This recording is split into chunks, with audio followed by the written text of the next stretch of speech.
$2 billion. Just let that sink in for a moment. It's staggering, isn't it? That's the number for the highest grossing animated film ever. Yeah. And it's also the 5th highest grossing film, period. Yeah. And maybe surprisingly for some, it wasn't Hollywood. It was a Chinese film, Ne Zha 2.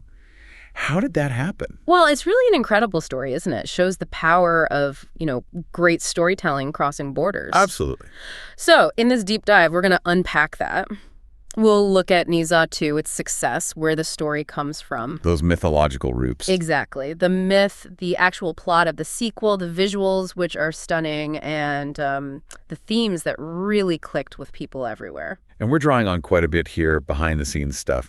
What the director, Jiaozi, has said, reviews, production details. Right. We've got takes from Roger Ebert, The Times, Variety, lots of sources to paint the picture. Okay. So our mission for you listening is to get a real handle on why Ne Zha 2 became this huge cultural thing, its place in cinema, but, without drowning you in details. Let's do it. Where better to start than the legend itself? The original Ne Zha. Right, the foundation. Okay, so this character, Ne Zha, he comes from way back. We're talking a 16th century Chinese novel, Investiture of the Gods. Wow, 16th century. Yeah, it's a cornerstone text, really. Yeah. Full of gods, demons, massive battles, classic Chinese mythology. And Ne Zha himself. Traditionally, he's this super powerful, really rebellious kid, fights dragons, But interestingly, in that original story, he's actually the reincarnation of something called the spirit pearl. He's not born a demon. Ah, okay. So the movie changes that. That's a key shift. It is. A very significant one for the film's story. So tell us about the sequel's plot. It picks up after the first movie, obviously. Right after, yeah. Ne Zha and Io Bing, they made this huge sacrifice at the end of the first film. So Tai Zenren, their mentor figure, tries to bring them back using this magical item, the 7-colored sacred lotus. That's complicated. It is. It's not a smooth process. And at the same time, a new threat pops up. The 4 Dragon Kings get released thanks to Shen Gongbao. The villain from the first film? Well, antagonist, yeah. And leading the Dragon Kings is Ao Guang. That's the Dragon King of the Sea, and Ao Bing's father. And he is, understandably, furious and wants revenge. Okay, so Tai's trying to fix things. The dragons are out for revenge. What happens with Ne Zha and Ao Bing's revival? You said it wasn't smooth. Far from it. The revival doesn't quite work properly at first. They end up sort of sharing one body, a really fragile one. Whoa, okay. Sharing a body. Temporarily, yeah. And to fix Ao Bing completely, and for them both to gain immortality, they have to pass 3 trials. These are set by this mysterious figure, Immortal Wu Liang. High stakes, definitely. Now, something bad happens to Ne Zha's home, Chentang Pass. Yes, a really crucial event. Chentang Pass gets destroyed, and at first it looks like the dragons did it. But that's not the whole story. Not at all. It turns out Immortal Wu Liang, the one setting the trials, actually manipulated everything. He wanted the dragons framed, wanted them weakened so he could gain more power. It's a major twist. Wow. And Ne Zha's parents. Miraculously, they actually survive the destruction, which is, important later on. So how does Ne Zha get his own body back and kind of fully power up? Okay, the climax happens inside this giant cauldron that Wu Liang is using. He's captured dragons, even Ne Zha's mother, Lady Yin, and he's trying to turn them into elixirs. That's dark. It is. Ne Zha is just overwhelmed, furious, grieving, and he absorbs the cauldron's fire, this incredibly powerful samadhi fire. Think of it like pure transformative energy. Right.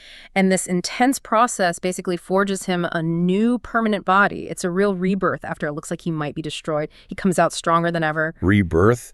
That's a great word for it. It really captures that sense of starting anew but transformed. Okay, so the story is epic, rooted in myth. But the visuals were just as talked about, weren't they? Oh, absolutely. Undeniably. I mean, the sheer scale of the production tells you something. Yeah. Get this. Over 4,000 people worked on it from 138 different animation studios. Over 5 years. 4,000 people. Wow.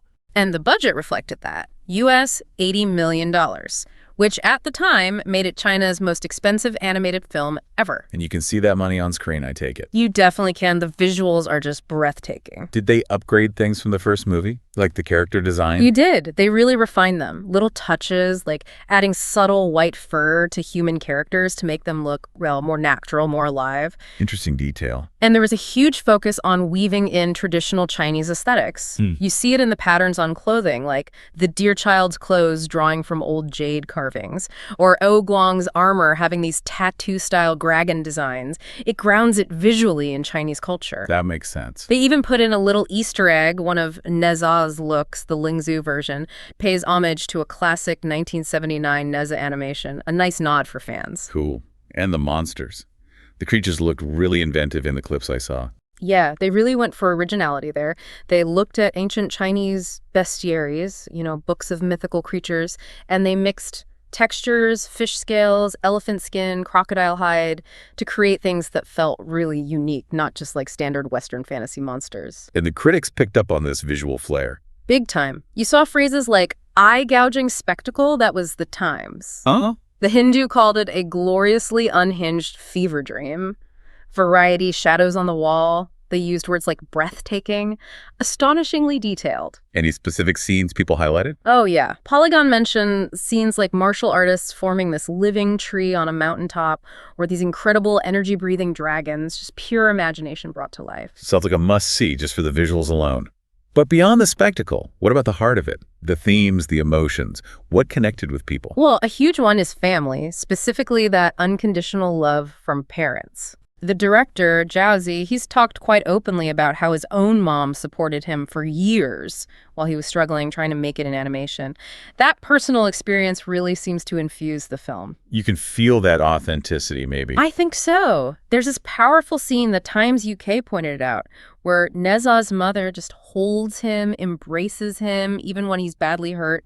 It really lands that theme of unwavering parental love. That's powerful stuff. Any other major themes? Definitely friendship and sacrifice. That bond between Ne Zha and Abu Bing, it gets tested again and again, and they keep choosing to protect each other. Right, they have that shared body situation too. Exactly. And then there's Ne Zha's inner struggle. That's a key phrase here, his inner struggle. He's wrestling with being, well, technically a demon and the massive power that comes with it. So not just a mischievous kid anymore. No, he's growing up, facing responsibility. Polygon noted this contrast, between his playful side and this heavier burden he carries.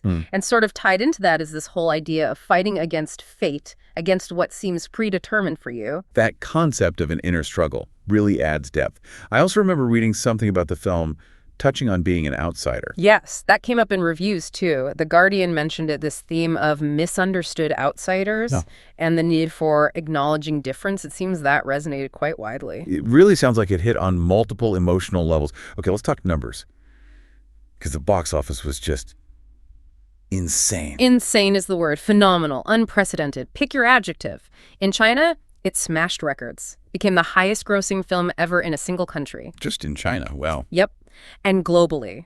It became the highest grossing animated film of all time and the highest grossing non-English language film.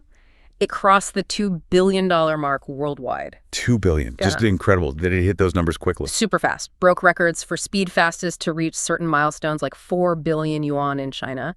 Just, a runaway train. And did that success travel? How did it do outside China? Really well, actually. Singapore, for instance, became the highest grossing Chinese film ever there. Even in the U.S., with a more limited release, its opening weekend beat the first Ne Zha movie by a good margin, clearly hit a nerve with the Chinese diaspora, but also started to attract a broader audience, too. So, massive audience love.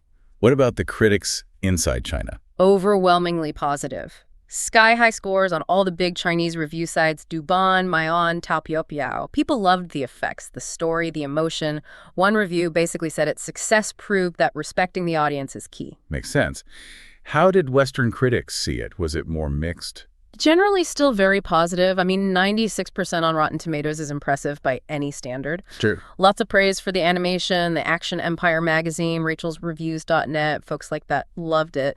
But yeah, there were some reservations too. Like what? Some critics, like the Times, felt the plot was maybe a bit shaky in places, and a few, including Roger Ebert's site and Polygon, mentioned some gross-out gags that maybe didn't land for everyone. Okay, so not universal acclaim, but still strong overall, especially on the visual front. Exactly. The artistry was consistently praised. And the director, Zhao.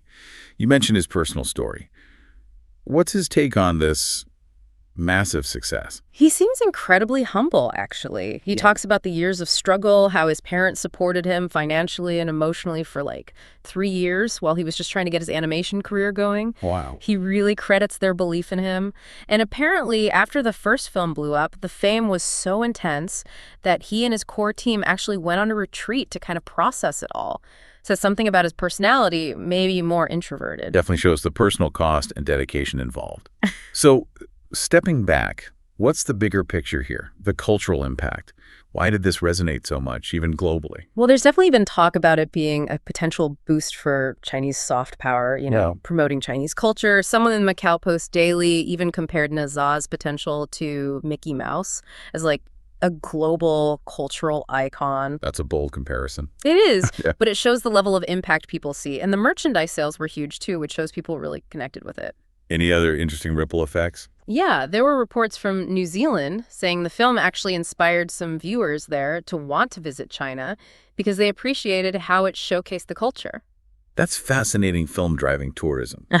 But fundamentally, why do you think a story so steeped in Chinese mythology clicked with audiences worldwide? I think it comes down to those universal themes we talked about. Family, friendship, overcoming challenges, that good versus evil struggle, the inner struggle. Things everyone can relate to. Exactly. Even if some cultural specifics or humor don't translate perfectly, those core human experiences do. Plus, the sheer visual spectacle is a language everyone understands. It just draws you in.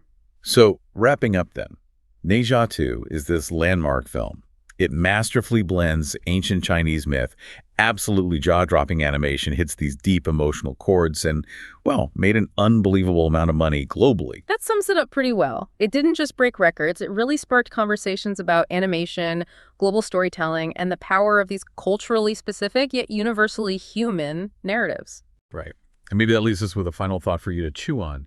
How does a film so deeply rooted in one culture manage to connect with so many people across the globe? What does Ne Zha 2's success tell us about where international animation might be heading, and that balance between telling culturally unique stories and tapping into experiences that, well, make us all human? Something to think about.